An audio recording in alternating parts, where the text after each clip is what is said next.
So, chartered accountant గురించి నాకున్న doubts అడిగే ముందు మేజర్‌గా ఇప్పుడు మార్కెట్‌లో సీఏ డిమాండ్ అనేది తగ్గిపోయింది అని నేను వింటున్నా. మరి ఇది ఎంతవరకు నిజమంటారు? సీఏకి డిమాండ్ తగ్గలేదండి. ఓకే. సీఎస్‌కి మార్కెట్‌లో నిజంగా ఆపర్చునిటీస్ చాలా ఉన్నాయి. ఓకే. కానీ ఈ ఫీల్డ్‌లోకి రావడానికి భయపడే వాళ్ళే ఎక్కువ మంది ఉన్నారు. అంటే రీజన్స్ ఏమై ఉంటాయంటారు దానికి?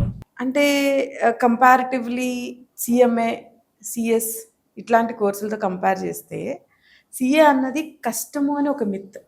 ఓకే. కానీ ఆపర్చునిటీస్ దీనికి చాలా ఎక్కువ. ఓకే. సో, ఆపర్చునిటీస్ ఉన్నాయి అని చెప్పి అందుకోవడానికి ట్రై చేసి వచ్చిన వాళ్ళు డెఫినెట్‌గా సక్సెస్ అవుతారు. హుహు. అసలు ముందు డౌట్‌తోనే ఇది కష్టం, కష్టం అనుకుంటే అసలు ఎంట్రీయే అవ్వట్లేదు. అవును. అది మెయిన్ ప్రాబ్లమ్ అయిపోయింది. అంటే సీఏ కష్టం అనేది ఒక మిత్ అంటారా నిజంగా? అంటే చాలా మంది స్ట్రగుల్స్ చేస్తున్నారు. ఇయర్స్ చదువుకుంటున్నారు. స్టిల్ ఇంకా సక్సెస్ అవ్వట్లేదు 10th అన్నప్పుడు కష్టమా?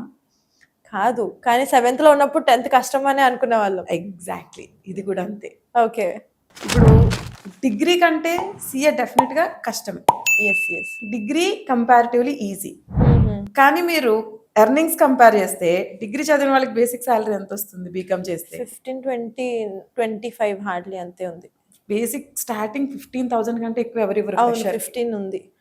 అదే మీకు సీఏ అనుకోండి, డెఫినెట్‌గా starting it starts from 50,000. Okay. For Minimum. Freshers it's 50. ఫ్రెషర్స్‌కి 50 ఉంటుంది. So, nice. మీకు డిఫరెన్స్ లేదా? ఉంది. సో, దాన్ని బట్టే కదా మీకు ప్యాకేజ్ ఇచ్చేది.